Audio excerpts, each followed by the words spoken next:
Acest parc nu este un simplu parc, ci a fost o șină de tren. Oamenii aceștia au reușit să transforme ceva care era o ruină, de fapt, într-o atracție. Această clădire a fost martora multor sinucideri. Gata, oficial am intrat în Chinatown. Vedeți că inclusiv meniul este doar în chineză. Către cea mai veche pizzerie din Statele Unite. Este puțin cam tare blatul asta. Ca să spunem și lucrurile negative, să nu romantizăm totul. Este cel mai bun soț.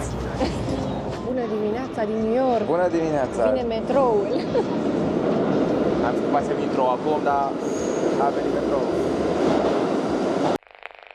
Gata, ne-am suit în metrou, nu puteam să vorbim, să facem intro pe gălăgia aceea, dar ați văzut că a venit metrou.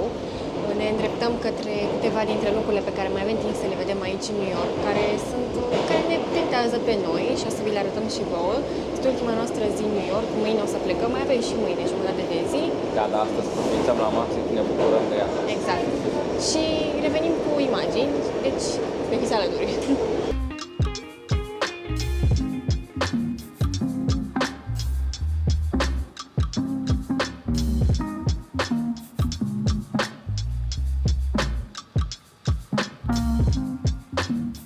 Gata, ne apropiem de locul, ne apropiem de locul către care ne îndreptam. Se numește High Line. Este o zonă de promenadă suspendată la înălțime, dar am auzit că este foarte frumoasă și interesantă pentru că treci pe tot felul de poduri, pe deasupra bulevardelor. Este o zonă liniștită în același timp, prin care te poți plimba. Un alt fel de parc. Și cam așa arată. Este, cum v-am spus, o alee situată mai sus decât nivelul străzii, printre clădirile New Yorkului.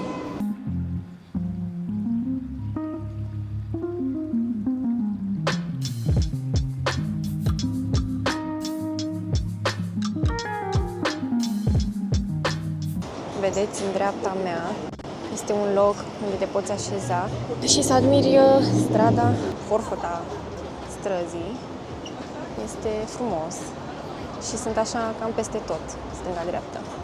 Foarte interesantă mi se pare ideea aceasta de a crea un spațiu din acesta între clădiri, în mijlocul orașului, pe unde chiar te simți ca și cum ești într-un parc, pentru că sunt plante stânga-dreapta, dar în același timp vezi și clădirile, mai ai locuri stânga-dreapta unde poți să te așezi, să admiri forfota străzii, cum ați văzut mai devreme. Da, e foarte, foarte interesant și e destul de lung, adică traseul acesta duce cam până în centru, în zona aceea de Lincoln Square, Times Square, adică e drăguț să-l faci pe tot.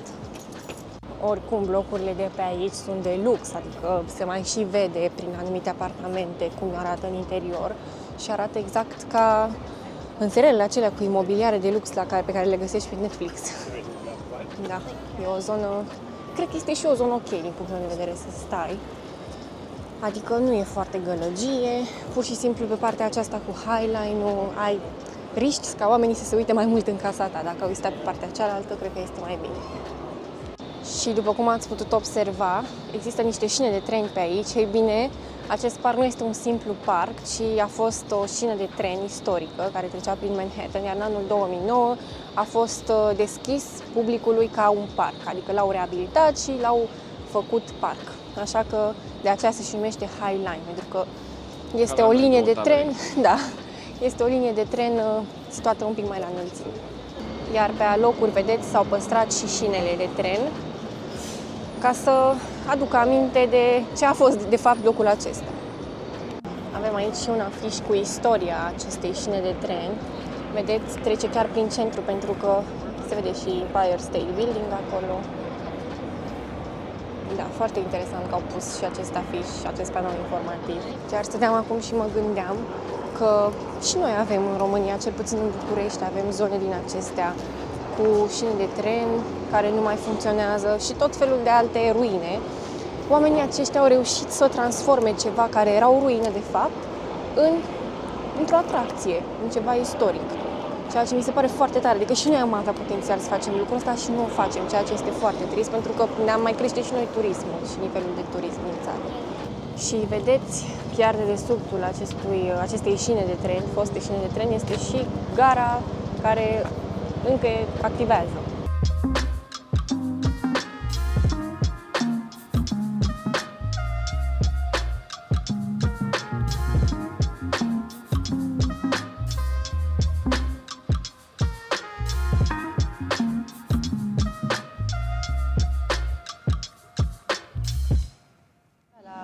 finalul drumeției noastre prin High Line. Am oprit să și mâncăm. Ne-am luat de la un Whole Foods Market, ne-am luat câte un sandwich pe care mi-a tăiat pe din două și acum par foarte multe, dar de fapt sunt doar două. Bine, sunt destul de mari. Și două cafele. Ceva mai sănătos.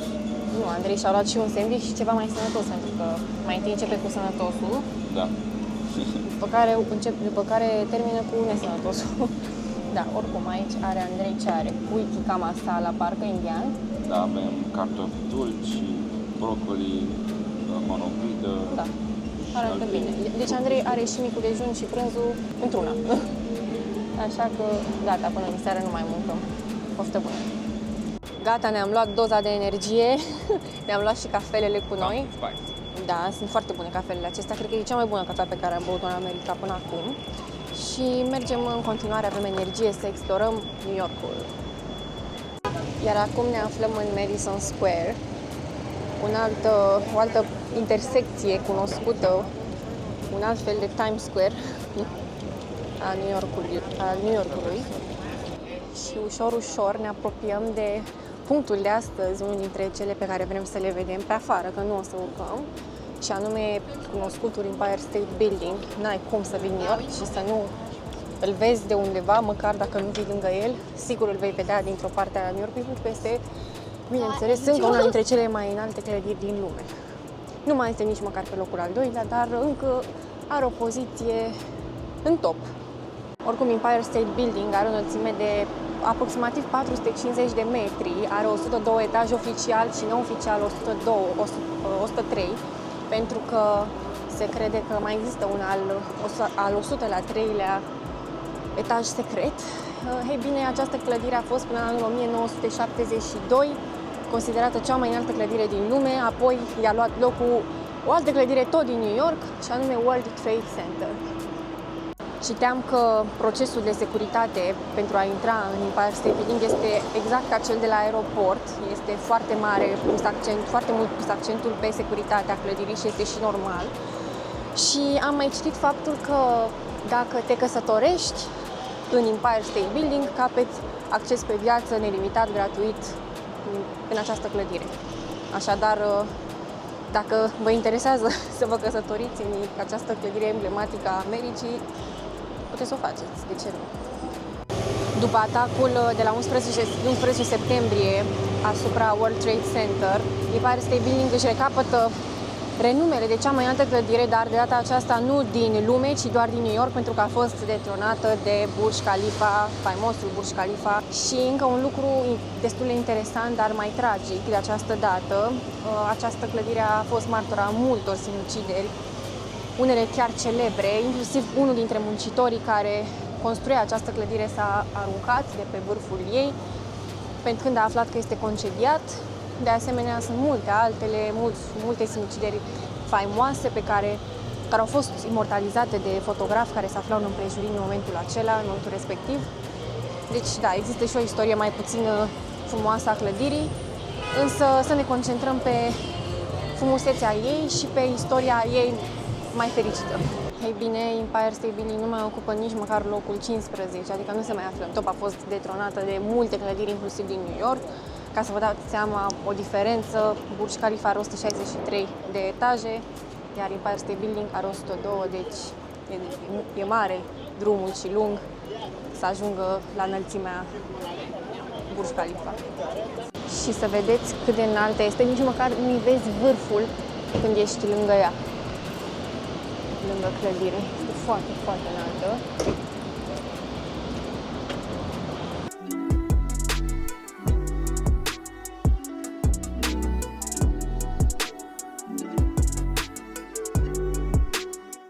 Și ne-am teleportat pe Broadway, dar nu orice parte a Broadway-ului, ci exact în districtul artei, în Soho, care este un cartier recunoscut pentru tot ce înseamnă spectacole de teatru, galerii de artă și tot ce ține de artă în general. Este un cartier care se remarcă și prin clădirile acestea cu scările de incendiu pe afară, pe care o să le tot vedem. Și ne plimbăm puțin pe aici, pentru că mai târziu ne vom opri într-un loc foarte interesant de aici, din New York. despre aceste clădiri vorbesc. Predomină tipul acesta de clădiri peste tot, inclusiv în dreapta mea, toate sunt așa, stânga-dreapta, și căutăm să ne plimbăm și pe străduțe mai lăturalnice, pentru că aceasta e foarte, foarte aglomerată. Cea mai mare piață de pește care nu vinde pește. Interesant. Interesantă metaforă.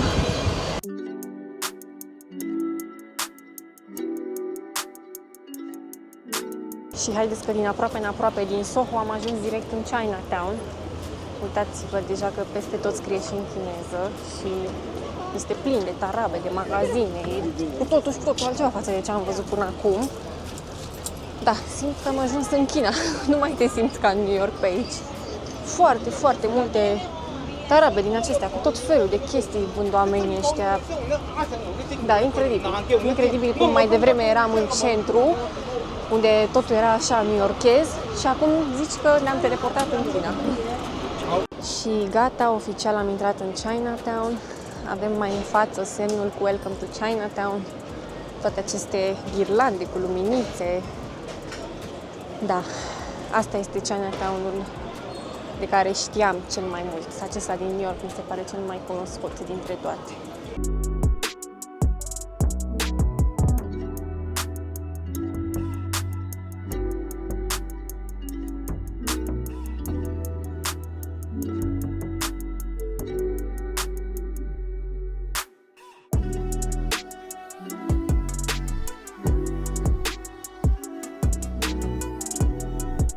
Acest Chinatown este aici din anul 1870, atunci s-au stabilit primii chinezi în această zonă și ușor, ușor cea mai mare comunitate de chinezi din New York, bineînțeles, se află aici în Chinatown. Ca să vă dați seama, aproximativ 600.000 de chinezi se află în momentul de față în New York. Cred că sunt mai mulți. Și eu cred că sunt mai mulți. Da, dar eu vorbesc de cei care locuiesc aici, pentru că sunt și mulți turiști, bineînțeles, eu vorbesc fix de cei care locuiesc, care sunt peste 600.000. Oricum este foarte, foarte colorată lumea lor, sunt sigură că așa este și în China. Pe alocuri e obositor să vezi atâtea magazine, atâția oameni în jurul tău, dar ne pregătim pentru ce o să vedem în China când vom merge, nu? Și aici, colo, dai decât o străduță din aceasta, diferite între ele, seamănă, dar sunt diferite, cu de toate, cu tot felul de semnificații de ale lor agățate. Nu le cunosc pe toate, bineînțeles. Dați-vă mai în față, este și un cal cu aripi. Ok, probabil că au tot felul de sărbători și în funcție de sărbătoare își agață anumite ornamente.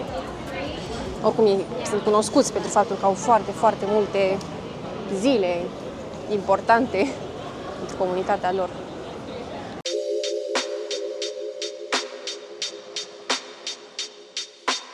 Andrei, ai curajul să te tunzi aici la oamenii aceștia? Nu, De ce? pentru că s-ar putea să mă tundă Cum se tunde? Și ție nu-ți place. periuță, dar sunt de o lună netuns, abia aștept să ajung acasă să mă tund. Nu știu, mi-e frică să mă tund. M-am tunjat în altă parte și... Momentan nu suntem așa curajoși, dar ușor, ușor o să ne tundem și în locuri dubioase, ia zi tu. depinde cât de mult o să stăm plecați.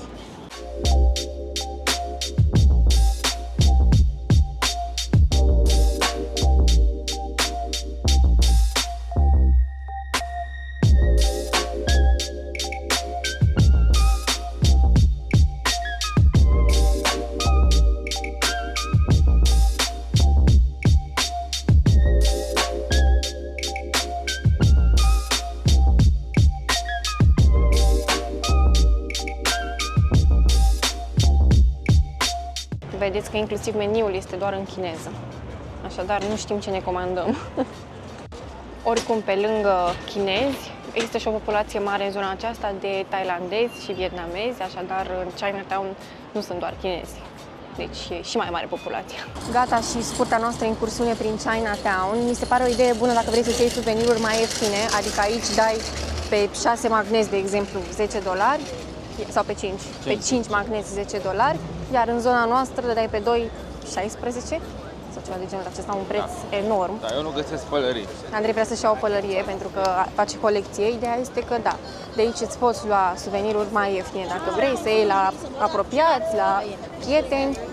Încă un lucru, dar negativ de data aceasta, mi se pare că e foarte aglomerat, dar este o aglomerație obositoare și miroase destul de urât. Ca să spunem și lucrurile negative, să nu romantizăm totul și când ajungeți aici să aveți o dezamăgire. E interesant de văzut, este altceva, dar să știți la ce să vă așteptați în cazul în care veniți în zona aceasta. Este un loc cunoscut și comun de vizitat aici în New York, Chinatown-ul de aici, inclusiv dacă iei Big Bus-ul, te duce prin zonele acestea, deci na, este un loc emblematic. Iar acum ne îndreptăm către următorul loc către care voiam neapărat să ajungem. Un loc tot cel puțin la fel de important pentru New York și în istoria New Yorkului până la urmă. Am reintrat în cartierul Soho, despre aceste clădiri vorbeam eu, colorate, cu scările acestea de incendiu pe afară și mai avem foarte puțin și ajungem către cea mai veche pizzerie din Statele Unite. Ești pregătit, Andrei, să încerci? Eu? Da. Când e vorba de mâncare, sunt pregătit la orice oră din zi. Și am ajuns. Aceasta este Lombardi's Pizza, se numește, cea mai veche pizzerie din Statele Unite.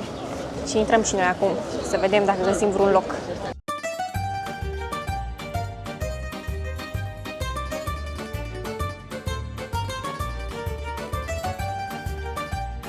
Și gata, ne-am așezat la masă.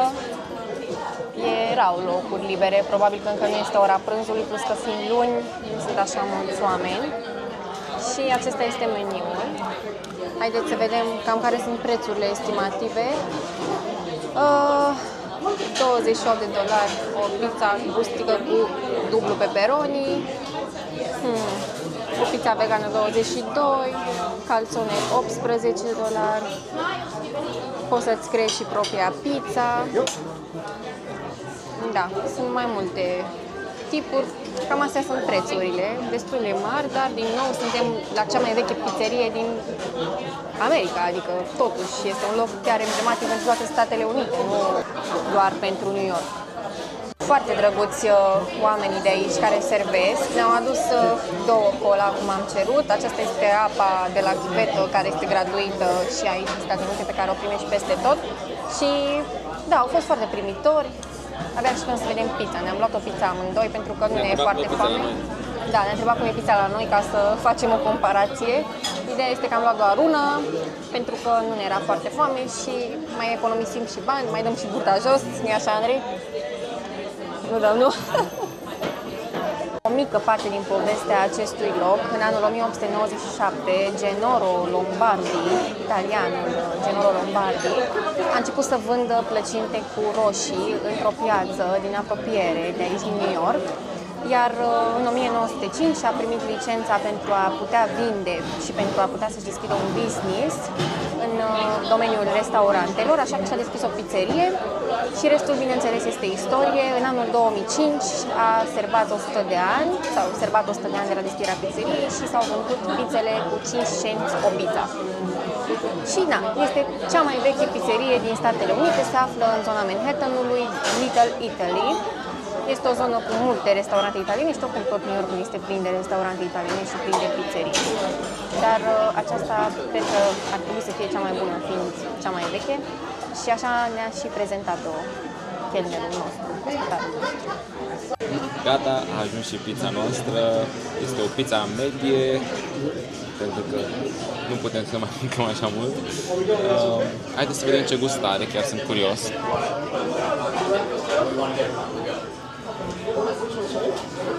Arată foarte bine. Mult prea fierbinte. Haideți că am mâncat cu felie ca să-mi fac o părere mai concretă. Este puțin cam tare blatul, asta e diferența față de alte pizza, în rest ea este foarte bună, îmi place sosul de roșii, sosul de pizza, îmi place ce este pus pe ea. Brânza, adică cașcavalul, foarte bun, doar că v-am spus, blatul este puțin cam tare, cam, mi se pare puțin uscat, nu știu. Da, masa aceasta ne-a costat $37, însemnând o pizza apa aceea, care oricum este din partea casei, și 2 pahare de Coca-Cola. Nu este nicio sumă foarte mare pentru America, așa având în vedere unde am mâncat, dar nici mică. Oricum a fost foarte bună și merită să vii aici, mai ales pentru istoria locului. Și mai departe ne mai plimbăm pe aici prin cartierul Soho, ce voiam să facem inițial până să vizităm, fără să vedem Chinatown.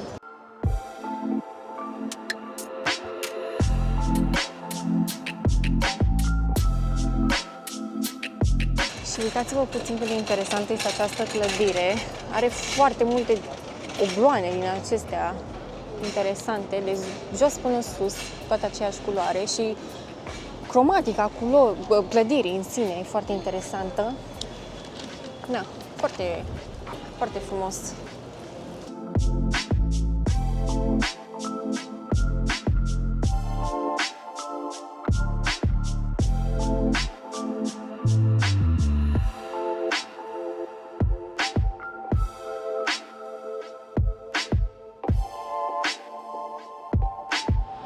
Hei bine, și am ajuns și la faimoasa clădire Flatiron Building, care este recunoscută pentru forma sa subțire pe această parte, adică pare că e foarte subțire, dar de fapt e din ce în ce mai lată cu cât mergi mai în spate. Ideea este că avem ghinion, ca de obicei, nu ca de obicei, să nu fim ipocriți, da? Nu avem ghinion de obicei, dar avem ghinion cu această clădire pentru că eu îmi doream cel puțin să o văd și să vă arăt și vouă. Flatiron, cum se numește acest loc și această clădire, s-ar traduce ca oțel plat. Și această clădire are o istorie destul de îndelungată. Ea a fost construită, a început construcția în anul 1901 și s-a finalizat în anul 1902, un an mai târziu. Un alt lucru destul de interesant despre ea este faptul că la subsolul ei a cântat prima trupă de oameni de culoare, trupă jazz de oameni de culoare. Era un club de noapte în anul 1911, iar în perioada aceea era socotită una dintre cele mai înalte clădiri din New York, pentru că avea 20 de etaje și pe vremea aceea nu erau foarte multe alte clădiri așa înalte. Ce mai mi se pare mie interesant este faptul că toaletele sunt situate în felul următor: la etajele impare cele de bărbați și la etajele pare cele de femei. Când eram mică și am venit prima dată aici, prima și singura dată, o zi, de dimineață până seara, mi-am promis că o să ajung aici înapoi, să mă uit mai bine la ea. Am ajuns, dar din păcate este în renovare, așa că îmi promit din nou ca următoarea dată când vin aici să o văd la adevărata ei valoare. Iar această clădire din fața noastră probabil are și ea o istorie, însă în prezent reprezintă o companie de asigurări metropolitană din New York pentru asigurări de viață. Așadar, mă așteptam să fie un muzeu, ceva, dar nu, este doar întreaga clădire aparține acestei companii de care m-am spus. Îi spuneam lui Andrei că avem mare noroc că am fost ieri la acea experiență, la etajul acelei clădiri înalte, să vedem New Yorkul, pentru că astăzi este destul de înnorat. Nu știu exact dacă era chiar clădirea în nori la propriu, însă ieri a fost însorit, a văzut bine tot New Yorkul, așadar chiar am. Și în fața mea avem arcul Washington Square, care a fost proiectat de Stanford White în 1891 pentru a comemora centenarul inaugurării ca președinte al lui George Washington. Și cam așa arată. Seamănă cu arcul de triumf al nostru, dar este mult mai micuț. Piața în care se află e foarte drăguță, cu o fântână, bănci, multă verdeață. E frumos, frumos și aici.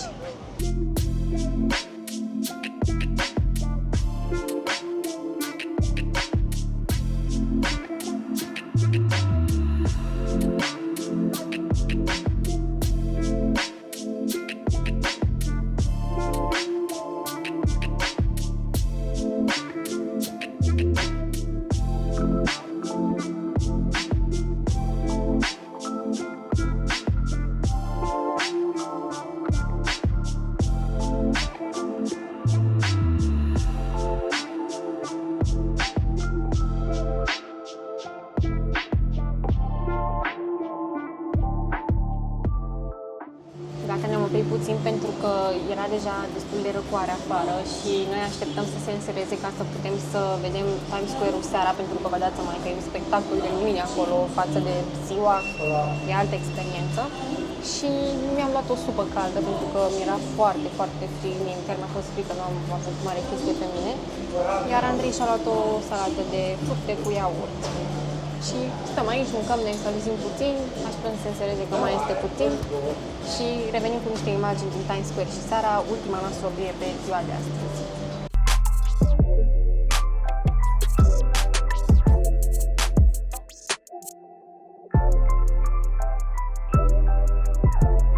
După cum puteți observa, am ajuns în Times Square și seara, dar într-adevăr este altceva față de ziua.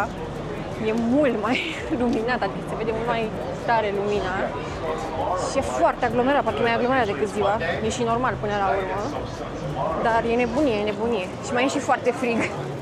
Tot felul de reprezentații, de spectacole stradale, tot felul de reclame, foarte, foarte multă lumină.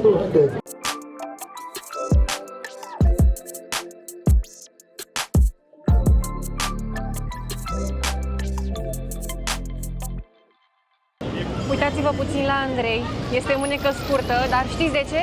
Stați să vă arăt. Pentru că mi-a dat mie jacheta lui să nu-mi fie frig și el îngheață de frig săracul și e foarte frig, credeți-mă, bate și vântul. Da, este cel mai bun soț.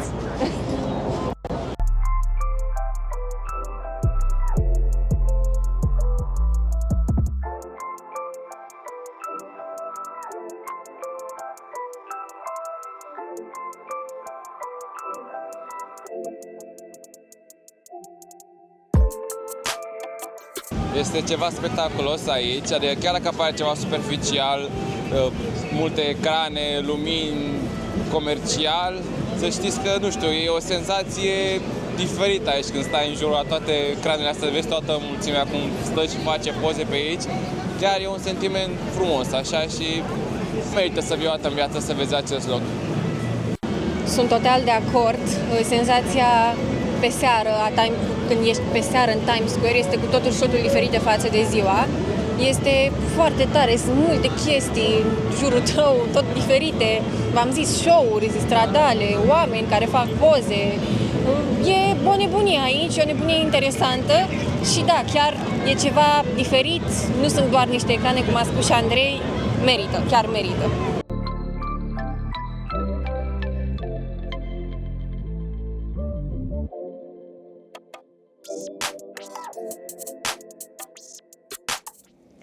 Gata, am ajuns în cameră, suntem frânți.